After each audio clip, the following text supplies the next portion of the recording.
विष पिण्याकरिता दिलं होतं आणि त्यांनी ते विष पिल्यानंतर त्यांना काहीच न होता त्यांच्या जवळ जी श्रीकृष्णाची मूर्ती होती ना ती निळी पडली महाराज. मग आता मला सांगा, मीराबाई राजवाड्यामध्ये राहायच्या, मीराबाई राजघराण्यामध्ये होत्या म्हणल्यानंतर त्यांना दागिन्याची काही कमी असेल का हो? नव्हती. पण तरी सुद्धा त्या राजवाड्यामध्ये साध्वी जीवन जगायच्या महाराज. मग म्हणून साधू संतांना धन दौलत आवडत नाही. मग तुम्ही म्हणाल, जोडून या धन उत्तम व्यवहारे उदास विचारे वेचेकारी. हे खरं आहे, परंतु ते अनितीने कमवलेलं धन नसावं महाराज, ती योग्य पद्धतीने कमवलेलं धन असावं. एक वेळेस परीक्षित राजा आपल्या भांडारगृहामध्ये गेला आणि भांडारगृहामध्ये गेल्याच्या नंतर त्यांनी एक सुंदर मुकुट पाहिला आणि मुकुट पाहिल्याच्या नंतर तो मुकुट धारण केला. आणि जसा तो मुकुट धारण केला त्यांना वाईट वाईट वाईट वाईट बुद्धी सुचू लागली, कारण तो मुकुट जरासंगाने अनितीने कमवलेला धनाचा होता.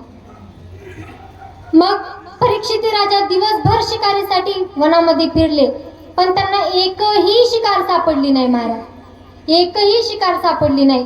एके ठिकाणी ते घोडा उभा करतात आणि कुठे पाणी मिळते का हे शोधत असतात. तिथे एक शमीक ऋषींचा आश्रम असतं आणि शमीक ऋषी हे नामस्मरण करत बसले होते. त्यावेळेस परीक्षित राजा मोठमोठ्याने आवाज देतो, परंतु ते नामस्मरण करत होते त्यामुळे त्यांना काहीच ऐकू गेले नाही महाराज. त्यावेळेस परीक्षित राजाला खूप राग येतो आणि तिथे मेलेला जवळचा साप घेतो आणि तो शमीक ऋषींच्या गळ्यामध्ये अडकवतो महाराज. त्यावेळेस निघून जातो. मग परत शमीक ऋषींचा मुलगा शृंगी येतो आणि आल्याच्या नंतर घडलेला पूर्ण प्रकार बघतो आणि खूप मोठमोठ्याने रडायला लागतो. त्यावेळेस शमीक ऋषींची समाधी ही भंग पावते आणि शमीक ऋषींना घडलेला पूर्ण प्रकार समजतो. त्यावेळेस शमीक ऋषी म्हणतात, अरे बाळा, तू हे काय केलंस? जो राजाचा पालन करता राजा आहे, तू त्याला श्राप दिलास. तर त्यावेळेस तो म्हणतो की मला माहिती नव्हतं कुणी तुमच्या गळ्यामध्ये साप अडकवलाय बाबा.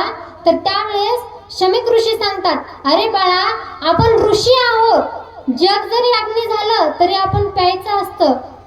जा, तू परीक्षित राजाजवळ जा आणि त्यांना सावध कर. त्यावेळेस शमीक ऋषी शृंगी परीक्षित राजाकडे जातो आणि घडलेला पूर्ण प्रकार त्यांना सांगतो आणि सांगितल्यानंतर म्हणतो की 7 दिवसामध्ये असं काहीतरी करा की तुमचा उद्धार झाल्याशिवाय राहणार नाही. तर त्यावेळेस शमीक ऋषी, त्यावेळेस परीक्षित राजा चांगले चांगले कामं करतो 7 दिवसामध्ये, म्हणजे त्याचं उद्धार होईल असे. विठ्ठल विठ्ठल.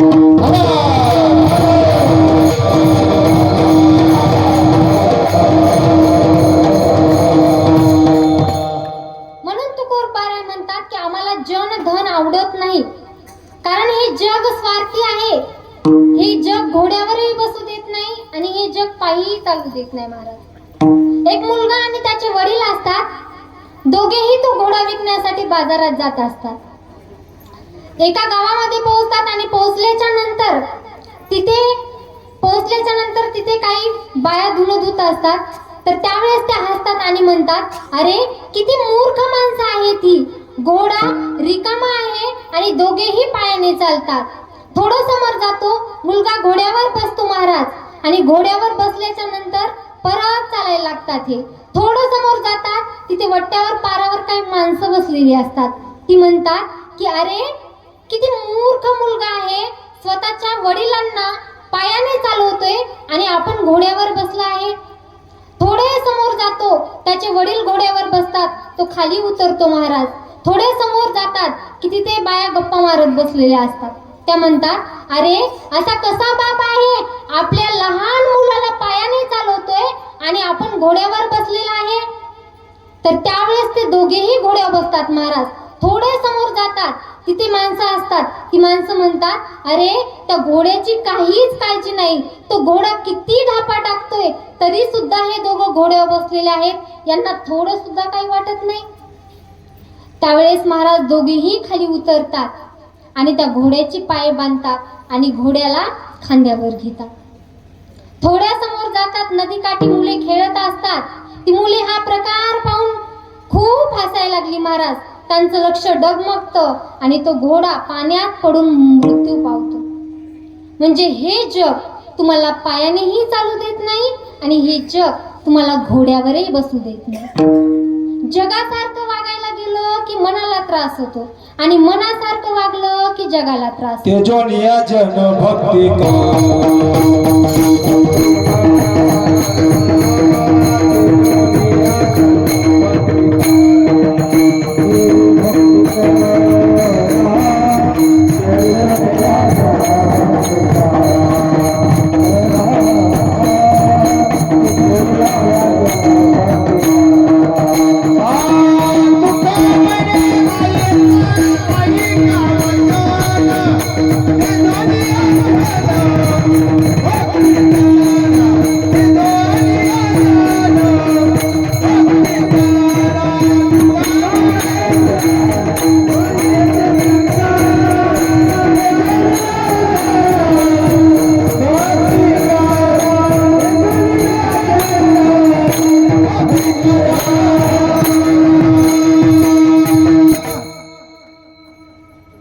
जगासारखं वागायला गेलं की मनाला त्रास होतो आणि मनासारखं वागायला गेलं की जगाला त्रास होतो. आपल्याला जर वाटलं ना आपण चांगलं करतोय तर जगाचा विचार अजिबात करायचा नाही महाराज. कारण जग वाईट आपण काय केलं तर जग बोलूच देत नाही महाराज. विठ्ठल विठ्ठल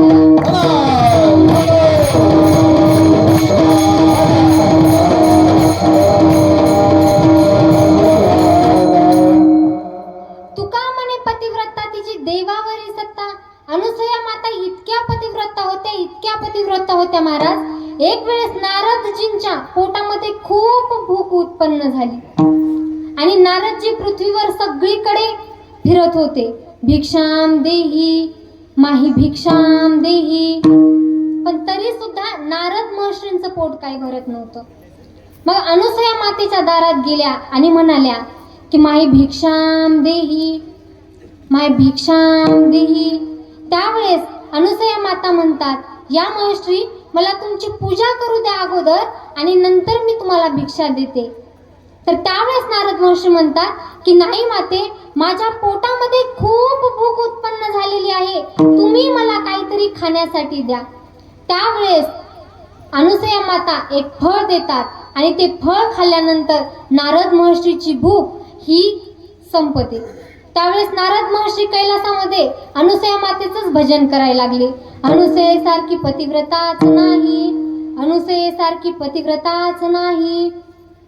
तर त्यावेळेस तिकडून तिघी जणी येतात आणि म्हणतात की काय झालं, तुम्ही का अनुसया मातेचं एवढं भजन करताय, काय केलं त्या अनुसया मातेनं सांगा. तर त्यावेळेस म्हणतात की अनुसया मातेसारखी पतिव्रताच नाही, तुम्ही जाऊन बघा. त्यावेळेस महाराज ह्या सांगतात, ब्रह्मा विष्णू महेश्वरांना सांगतात की जा तुम्ही पृथ्वी तलावर जा आणि त्या अनुसया मातेचं पातिव्रत्य भंग करा. हे तिघेही पृथ्वी तलावर येतात आणि आल्याच्या नंतर म्हणतात माही भिक्षाम देही, माही भिक्षाम देही. त्यावेळेस अनुसया माता म्हणतात, थांबा, मी चांगलं भोजन पंचपक्वानाचं बनवते, नंतर तुम्ही जेवा आणि मग तुम्ही जा. तर त्यावेळेस महाराज ते म्हणतात की नाही, आम्हाला असं भोजन नकोय, आम्हाला अग्नीने स्पर्श न केलेलं भोजन हवं. तर त्यावेळेस अनुसया माता त्या तिघांनाही लहान बाळ बनवतात आणि त्यांना स्तनपान करतात, अशी भिक्षा देतात. ह्या तिघी फार जाम टेन्शन मध्ये आले, आमचे हे गेले पण अजून आलेच नाही, आमचे हे गेले पण अजून आलेच नाही. नारद महर्षींनी विचारतात, का हो महर्षी, तिनं काही केलं असेल का आमच्या पतींना. नारद महर्षी म्हणतात, नाही बाबा, मला माहिती नाही, तुम्ही तुमचं बघा. तर ह्या तिघीही पृथ्वी तलावर येतात आणि आल्याच्या नंतर म्हणतात, ए अनुसये, काय केलंस ग तू आमच्या पतींना, सांग काय केलंस. त्यावेळेस ती म्हणते, मी काहीच केलं नाही, तुमचे पती कोण आहेत मला माहिती नाही. म्हणतात, साधूच्या वेशामध्ये आमचे पती आले होते, भिक्षा मागण्यासाठी आले होते, कुठे आहेत आमचे पती. त्या म्हणतात, बघा पाण्यामध्ये आहेत आणि ओळखून घेऊन जा आपले. ह्या तिघी जातात, पार्वती माता विष्णूंना उचलतात. त्यावेळेस विष्णू मोठमोठ्याने रडायला लागतात. त्यावेळेस त्यांना समजते की नाही बाबा हे आपले नाहीत. मग यांना चुकीचा आभास होतो. हे अनुसया मातेला म्हणतात, माते तू आम्हाला तुझ्या सुना करून घे आणि आमचे पती होते तसे मोठे कर. त्यावेळेस अनुसया माता पाणी घेतात, त्यांच्या अंगावर शिंपडतात आणि ते जशाला तशी होतात. म्हणजे तुका म्हणे पतिव्रता तिची देवावरी सत्ता. विठ्ठल विठ्ठल.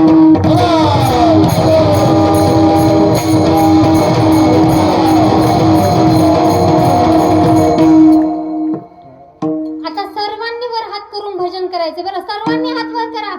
महिला मंडळ हात वर करा. पुरुष मंडळ केलेत ना? तुम्हाला तुमच्या शेजारणीची शपथ आहे बरं, हात वर करा. आणि ज्यांना शेजारणीची पर्वा नसेलच तर त्यांनी कीर्तनामध्ये चप्पल आणलेत का, त्यांची शपथ आहे बघा. पुरुष मंडळ तुम्ही खिशे सांभाळून बरं का तुमचे. हात वर करा, सगळ्यांनी हात वर करा. ओट्यावरले हात वर करा.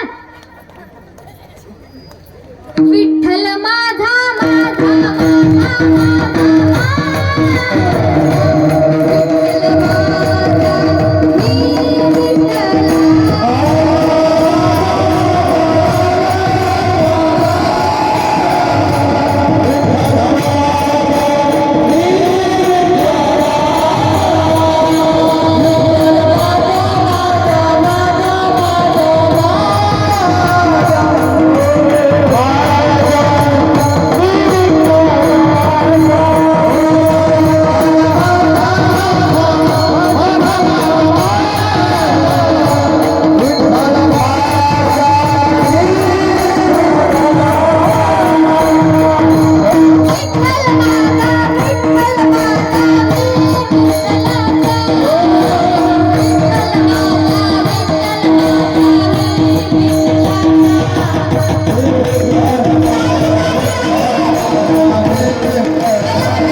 भजनी मंडळीसाठी येतात.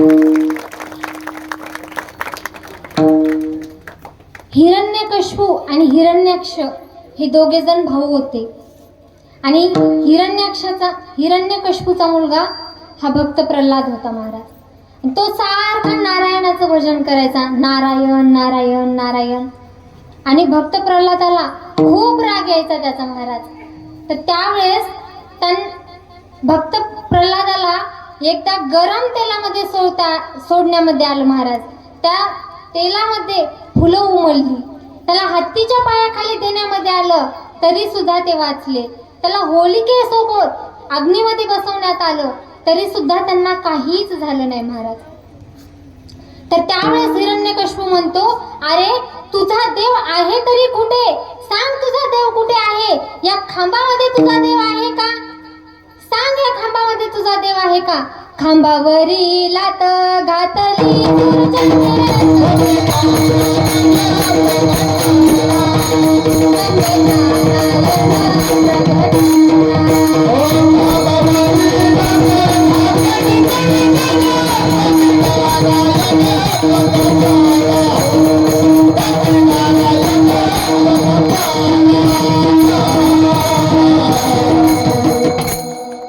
खांबावरी लात घातली दुर्जने स्तंभे नारायण प्रगटला. त्यावेळेस त्या ठिकाणी नरसिंह भगवान परमात्मा प्रगट झाले.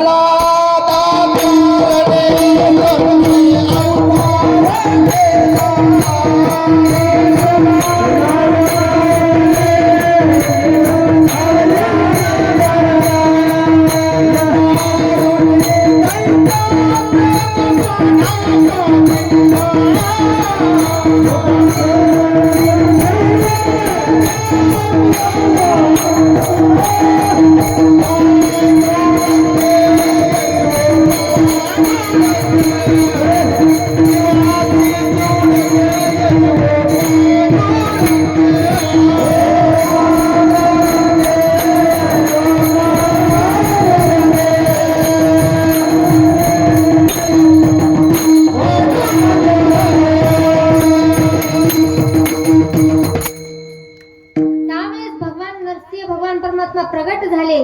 त्यावेळेस हिरण्यकश्यप म्हणतो, देवा मला तुम्ही मारू शकत नाही. का मारू शकत नाही? कारण मला अस्त्रानेही मरण नाही आणि मला शस्त्रानेही मरण नाही.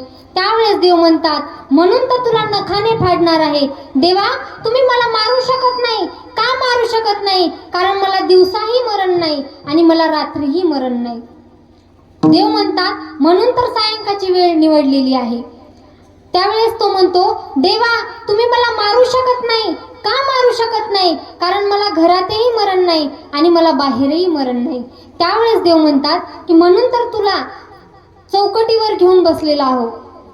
आणि भगवान नरसिंह परमात्म्याचं वास्तव्य असल्या कारणाने चौकटीची पूजा करत जाते. तिथे देवाचं वास्तव्य असतं. तिथे केस विंचरायचे नाही. तिथे केसातले प्राणी काढून मारायचे नाही. असे विचित्र प्रकार त्या ठिकाणी करायचे नाही. महिला वर्गाने तिथं बसणं कधीही चांगलं असतं. तर त्यावेळेस म्हणतात की तुम्ही मला मारू शकत नाही. तर त्यावेळेस देव म्हणतात की म्हणून तर तुला मी चौकटीवर घेऊन बसलो आहे. देवा तुम्ही मला मारू शकत नाही. का मारू शकत नाही?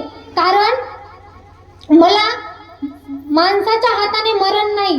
त्यावेळेस नरसिंह भगवान परमात्मा म्हणतात, म्हणून तर माझं शिर हे वाघाचं आहे आणि मी नरसिंह भगवान परमात्मा आहे. म्हणून तुला मारण्यासाठीच माझा जन्म झालाय. तर त्यावेळेस भगवान परमात्मा तर त्याचं पोट फाडतात आणि त्याची कातडी चाचपताय. त्यावेळेस देव म्हणतात की देवा तुम्ही एवढं काय चाचपताय तुम्ही त्यांच्या पोटामध्ये? त्यावेळेस म्हणतात की याच्या पोटामध्ये भक्त प्रल्हादासारखं रत्न दडले, अजून एखादं कुठं रत्न दडले का हे पाहत होतो. विठ्ठल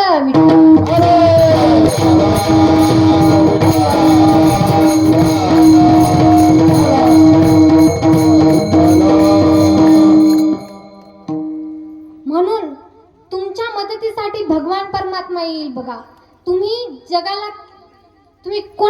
कोणापुढे कितीही हात पसरा, कोणी तुमच्या मदतीला येत नाही. फक्त तुमचा भगवान परमात्मा तुमच्या मदतीसाठी येऊ शकतो. सध्या ट्रेंडिंगला चालू असलेलं भजन आहे बरं का. सगळ्यांनी टाळी वाजवायची. काय महिला मंडळ? तीन बाण के धारी तीनों बाण चलाओ मुश्किल में नाच तेरा बदलती आओ. तीन बाण के धारी तीनों बाण चलाओ मुश्किल में नाच तेरा बदलती आओ. हारे हारे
करायचं काय महाराज? प्रौढ प्रताप पुरंदर क्षत्रिय कुलावतंस सिंहासनाधीश्वर राजाधिराज श्रीमंत योगी श्री श्री श्री छत्रपती शिवाजी महाराज की धर्मवीर संभाजी महाराज की जय जिजाऊ हर हर प्रतिपचंद्र लेखेव वर्धिष्णुर व विश्ववंदिता शहासुनो शिवशेषा मुद्रा भद्राय राजते. पतीपतेच्या चंद्रलेखेप्रमाणे वाढत जाणारी आणि साऱ्या विश्वाला वंदे होणारा शहाजी राजांचा पुत्र शिवाजी राजे यांची राजमुद्रा लोक कल्याणासाठी आहे. सूर्य नारायण उगवले नसते तर आकाशाचा रंग समजला नसता आणि छत्रपती शिवाजी महाराज जन्माला आले नसते तर खरंच हिंदू धर्माचा अर्थ समजला नसता. मासाहेब, तुम्ही जर झाल्या नसत्या तर बाटल्या असत्या आमच्या मुलीबाळी, बाटल्या असत्या आमच्या मुलीबाळी तर नसते राहिली कुंकू कपाळी, नसते राहिली कुंकू कपाळी तर नसती राहिली अंगणी तुळस, आणि जर नसती राहिली अंगणी तुळस तर नसते राहिली हिंदू धर्माच्या मंदिरावरती कळस. अहो, आज आपल्या घरासमोरचा सडा गेला आणि आपल्या घरामध्ये राडा चालू झाला. आज आपल्या घरासमोरची तुळशी गेली आणि आपल्या घरातली माणसं आळशी झाली. आज आपल्या घरासमोरची रांगोळी गेली आणि आपल्या घरातली माणसं रंगोळी बनली. महाराज, एक्सक्यूज मी, मेरा दिल तुझ पे फिदा है असं म्हणणारी तरुण कालटे या महाराष्ट्रामध्ये निर्माण होतात आहे. एकीकडे आवाज दिला जातो, अंधार होत चाललाय दिवा पाहिजे, अंधार होत चाललाय दिवा पाहिजे, हा महाराष्ट्र बर्बाद होत चाललाय, पुन्हा एकदा जिजाऊंचा शोभा पाहिजे, पुन्हा एकदा जिजाऊंचा शोभा पाहिजे. अहो, शिवाजी महाराज जन्माला येतील यात नवल नाही, पण त्या अगोदर शिवाजी महाराजांचा मावळा जन्माला आला पाहिजे. एका हातामध्ये बॉटल, एका हातामध्ये मावा, आणि शिवाजी महाराज तुम्ही जन्माला या. कसे शिवाजी महाराज जन्माला येतील सांगा ना? त्या अगोदर शिवाजी महाराजांचा मावळा जन्माला आला पाहिजे. आणि शिवाजी महाराजांचा मावळा होण्यासाठी किती निष्ठा असावी लागते सांगते. एकदा छत्रपती शिवाजी महाराजांच्या युद्धामध्ये त्यांच्या मावळ्याचा हात तुटला होता आणि हात तुटल्यानंतर छत्रपती शिवाजी महाराज त्यांना भेटायला त्यांच्या घरी गेले. आणि घरी गेल्याच्या नंतर तो मावळा ढसा रडायला लागला महाराजांना पाहता. आणि पाहिल्याच्या नंतर महाराज म्हणतात की अरे रडू नकोस, काय झालं, तू का रडतोयस? त्यावेळेस तो म्हणतो की राजे, हात मोडला याचं दुःख नाही राजे, हात मोडला याचं दुःख नाही, पण आज रयतेचा राजा या गरीबाच्या झोपडीमध्ये आलाय आणि या मोडक्या हाताने मी छत्रपती शिवाजी महाराजांना मुजरा करू शकत नाही. याच्यापेक्षा मोठं दुर्दैव कुठलं असू शकतं? हा झाला छत्रपती शिवाजी महाराजांचा मावळा महाराज. आणि माता मावल्यांनो, तुम्ही आपल्या मुलांना योग्य संस्कार लावत नाही. बरोबर आहे का नाही? बरोबर आहे का नाही? त्यांच्या हातामध्ये जन्मलं की मोबाईल देताय. बरोबर आहे ना? मग कसे छत्रपती शिवाजी महाराज जन्माला येतील सांगा ना? त्यासाठी साहेब जिजाऊ झाल्या पाहिजे अगोदर. कारण माझ्या जिजाऊची पुण्याई कशी आली ओ फळाला, तो बापाचा बाप,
त्यासाठी अशा जिजामाता तयार झाल्या पाहिजे महाराज. आताची जिजाऊ संध्याकाळी 8 वाजता टीव्ही पाहायला बसते तर रात्री 12 वाजता उठते. बिचाचे शहाजे राजे येतात, चहा करून पितात आणि चहा करून पिऊनही जातात, तरी बिचारी तुझ्यात जीव रंगला उठतच नाही. मग कशी शिवाजी महाराज जन्माला येतील सांगा ना हो, कसे शिवाजी महाराज जन्माला येतील? एक वेळेस शेजारचा मुलगा खूप घाण शिव्या देत होता. त्यावेळेस दुसरी बाई सांगते की अगं छकू, तुझा मुलगा इतक्या घाण शिव्या देते, इतक्या घाण शिव्या देते, त्याला काहीतरी समजावून सांग थोडंसं. त्यावेळेस ती म्हणते, महाराज अगं लहान आहे म्हणून देते घाण शिव्या, मोठं झाल्यावर देईन की चांगल्या चांगल्या शिव्या. म्हणजे आपली जिजाऊ आजची अशी आहे महाराज. अशाने शिवाजी महाराज जन्माला येत नाही. आपल्या मुलांना योग्य ते संस्कार दिले पाहिजे आपण. विठ्ठल विठ्ठल.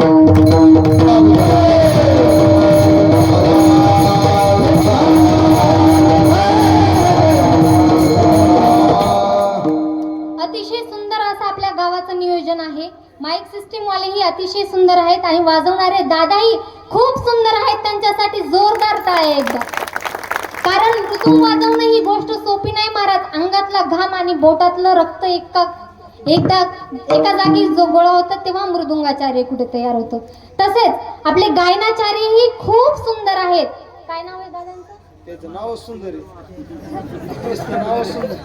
महाराजांचं नावच सुंदर आहे. सुंदर महाराज असतील, तसेच गणेश महाराज असतील, इकडं बबन महाराज, सर्व पंचकृषी मधील पूर्ण गायनाचार्य मंडळी, तसेच मृदुंगाचार्य दादा शंकरजी दादा असतील, त्यांचेही खूप मनापासून धन्यवाद. तसेच माईक सिस्टीम वाल्या दादांचेही खूप मनापासून धन्यवाद. कारण काहीच ठिकाणी अशी माईक सिस्टीम पाहायला भेटते महाराज, काही ठिकाणी तर आवाजच निघत नाही. तुमची माईक सिस्टीम खूप छान आहे. पुढच्या वर्षी इथे तुमचीच माईक सिस्टीम येऊ आणि महाराजही हाच येऊ. विठ्ठल आहे, विठ्ठल.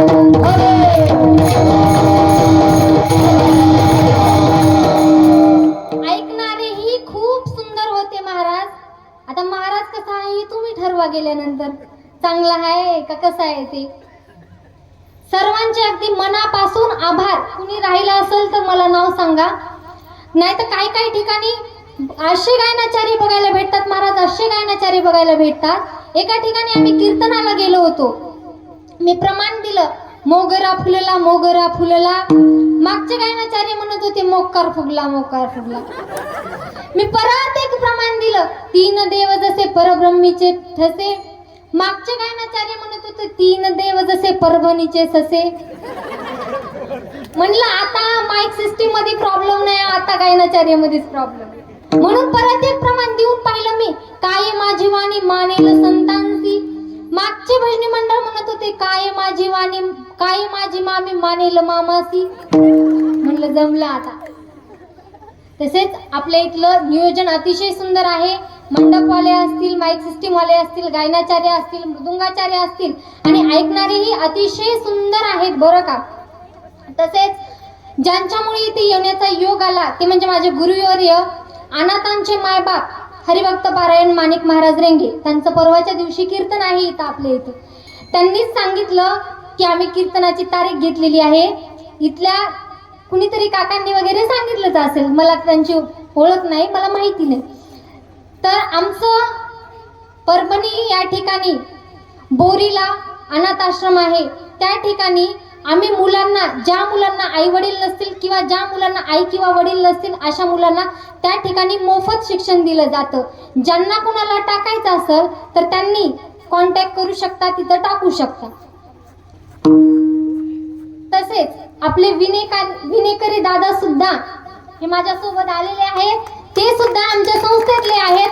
हरिभक्त पारायण दत्ता महाराज मुडेकर यांची संस्था आहे, माणिक महाराज आणि दत्ता महाराजांची.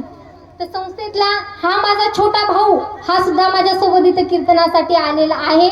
जर माझं कदाचित काही चुकलं असेल कीर्तनामध्ये तर तुमची मुलगी समजून मला माफ करा.